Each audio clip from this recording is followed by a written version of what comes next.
Hello everyone, it's Anasika here with you today, and today I'm going to be playing with the Spring is in the Air collection, and I am altering a black simple sketchbook. I'm basically decorating the cover to make it a bit more bright. So I've picked out 3 of the pattern papers I want to use as the main decorative background, I guess. And I start by measuring the book and seeing how large I want my pieces to be. Now, there's no specific science behind this, but I just want to make sure that I see the black book itself as a frame. So the larger piece I cut down to 8 and 5 1/4 inches, and the smaller one I cut down to 7 1/2 to 4 3/4. And I wanted this to be a bit distressed looking, but not too heavy on the typical distressed one. So I used my scissors to ruffle the edges to make them really distressed and used and loved. And to add even more texture and interest, I used the same pair of scissors to to create notches into the sides of the paper, and then I would push them up and down just to make sure that they looked really uneven, even though they're not uneven. And then I inked the edges with a pink distress ink. I love using coloured ink for distressed pieces because it doesn't always have to be brown. Vintage can be all kinds of colours, and I love that. So I'm just adding colour because I think it's pretty. Of course, it's not necessary at all. It's just pretty, at least to me. So therefore, I add that. And I'm not being too precise or anything. I'm just going heavy-handed, light-handed, whatever. There's no rhyme or reason to it. I'm just adding colour here and there. I'm not being too precise about getting everything evenly done or anything like that. Not at all. And then I added some bits of inks on the paper itself because I just wanted more unevenness, I guess.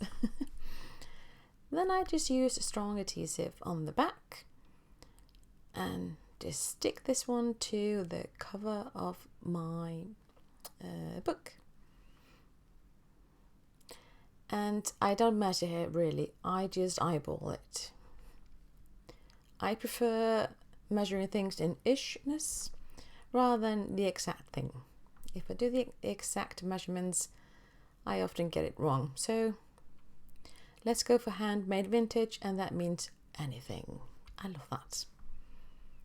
And then I'm going to be using the second pattern paper on top of that pink one. And I'm adding ink to that one as well. It was a bit too clean, I guess, something like that. So I added that same distress ink around the edges of that paper. And I wanted to elevate this a little bit, not too much. So I used this black foam on the back. This is not, I can't remember how thick this is. It's not too much dimension, just a wee bit. And I use that and then just stick this to the pretty pink paper on the cover. Then you have the basic background done, and then you can start playing around. And basically the hardest part is deciding which chipboard pieces, which die cards, which flowers and all those pretty little bits, which one of them will I use? I find that to be the hardest part really, because they're all so pretty. I want to use them all, but I can't really use them all in one project. At least, well, I can't. So I made up my mind, and I'm just trying to figure out how they look and do they fit with what I'm going for or not. Basically, that's it. I knew I wanted that rabbit, so that was the main thing that I wanted. And I knew that I wanted some kind of frame, and then the rest is just extra. And I inked the edges of all the chipboard pieces with that same ink because it's just pretty, and like I said, I like colour, so I'm adding pink to everything. Why not? Now, when I put that frame on the cover, I knew I needed a focal point for the centre of the notebook. So I picked one of the doilies I have in my stash. This one is a 4-inch one, I believe, and was really bright white. I didn't want that, so I just used the same distress ink as I did before and just added colour. And these are all, this is not a perfect block of colour, which is great because this is all distressed, so will the doily be. And I'm just placing that in the centre-ish of the cover. And this will be great to use as a proper background piece for all the different kind of clusters of chipboard and pretty stuff, really. And I just use liquid adhesive to stick these chipboard pieces on the cover. Sorry about the head in the way there. And since I'm using liquid adhesive, I like to put something heavy like a block or something just to help me make sure that things are staying where they are supposed to be. Then of course I will be adding little pieces throughout because I just can't help myself. I need to add more and more. So I found this banner in the Ephemera pack, and I am adding foam adhesive to that one, the same one as I did with the floral piece. And just to add a little bit dimension, not too much or anything like that, but I do want a little bit. So I'm placing these larger pieces to each of the, what do you call them? Banner pieces, flaps, something like that. And then I cut tiny little bits and then doubled them up for the end bits of the banner because I want to make sure that it was stuck and wouldn't be flimsy or anything like that. It was tedious, I will not lie, but it's all worth it in the end. Because I want my piece to be dimensional, but I don't want them to be uneven, I guess you could say. I think so. I think that's what. Anyway, then I just stick that down to the on the frame, and I'm keeping that like centered-ish. Again, I'm not being precise. I just go with the flow, and if it's stuck, well, it's just there. And again, yes, of course, inking all these little pieces. Such a cute little rabbit. And the rabbit is basically the focal point of the, I guess, the cluster. So I'm just adding sentiment on the top. And then before I stick the little rabbit down, I need to have some kind of dimension again. And I need some florals, pretties or whatnot to frame that little rabbit. So I am basically rummaging through, finding stuff that I like and figuring out whether it should be here or there. And again, I'm just mixing together foam tapes or foam adhesive, and liquid adhesive just so that I can get the final result that I think I have in my head. Or something like that. It's just playing around, seeing what works and what doesn't work.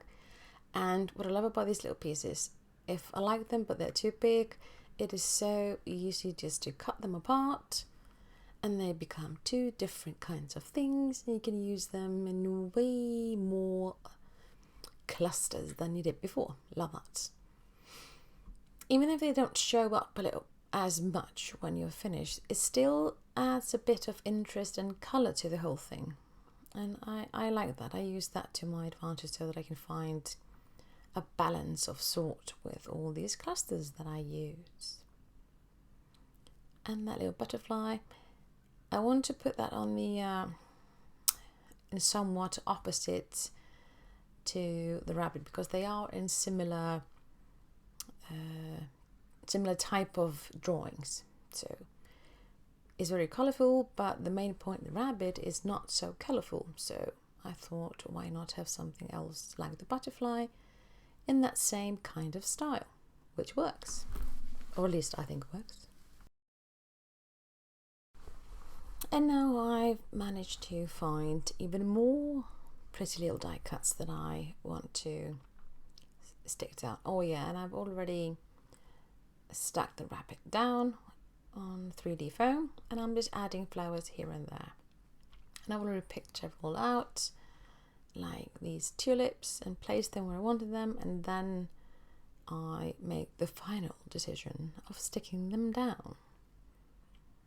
And it's really great to use a bone folder or pencil or anything like that, just to manipulate those little pieces of paper. You can bend them in all kind of ways, just to add dimension, I guess a bit of life, I guess you would say, just for added interest, doesn't, so that things aren't as quite flat, but still not too much to mention, but it adds a bit of interest. I like that. And I'm just adding these little pieces where I think they look pretty or add color or interest. Basically just having fun, figuring out where I want those little bits to be, what works and what doesn't, and all that stuff. And now that I finished sticking everything down, that is paper or chipboard, I just have to add a bit of bling. I cannot not use anything bling or sparkly. And I love these gems, absolutely beautiful. They're not too bright or too sparkly, but they do add such a fun interest to a page or any project really. And I'm just sticking these. There are 3 sizes, so I'm using 3 in one corner, I guess, of the cover, and then I'm adding 3 to the opposite corner, or so to speak. Just love these little bright bits, so pretty, tiny. I just love them, so cute. So I add them anywhere I can, really, because who wouldn't? If I had these in my stash, I would. God. And now I wanted a little bit more interest, so I used gouache and a bit of water, put that on my stamping block, and then used a pencil to splatter this around. No rhyme or reason, but just focusing on the top corner and the opposite bottom corner, in a way. Focusing, but without being too precise or anything. And I needed more flowers and pretty stuff. So I used the sticker sheet to add even more. So these are really nice, they're really pretty. These are totally flat because they are adhesive, so that I can stick these behind this and that and just add a bit more fun. I mean, flowers and colours are fun, so I'm adding that. And the best thing is about the stickers is that if you don't push too hard, they won't stick completely right away. So if you change your mind, like I did I was able to carefully peel it off and put in a spot that I thought would be more fitting for that piece. And I'm just adding a bit of tiny stickers to these folds that I created in the beginning. And I thought it would be nice to have a bit of interest in something peeking out of those little distressed areas. Why not? Because there's so many small stickers in this collection that you can use for all kinds of things, and I love these on that. And then, since I had everything out, I decided to create a little bookmark. Nice and easy, pattern paper, sticker, ribbon, you're done. And that is the project done. Altered sketchbook with a tiny bookmark that you can use to house your thoughts, ideas, drawings, or whatever. Thank you so much for watching. Bye.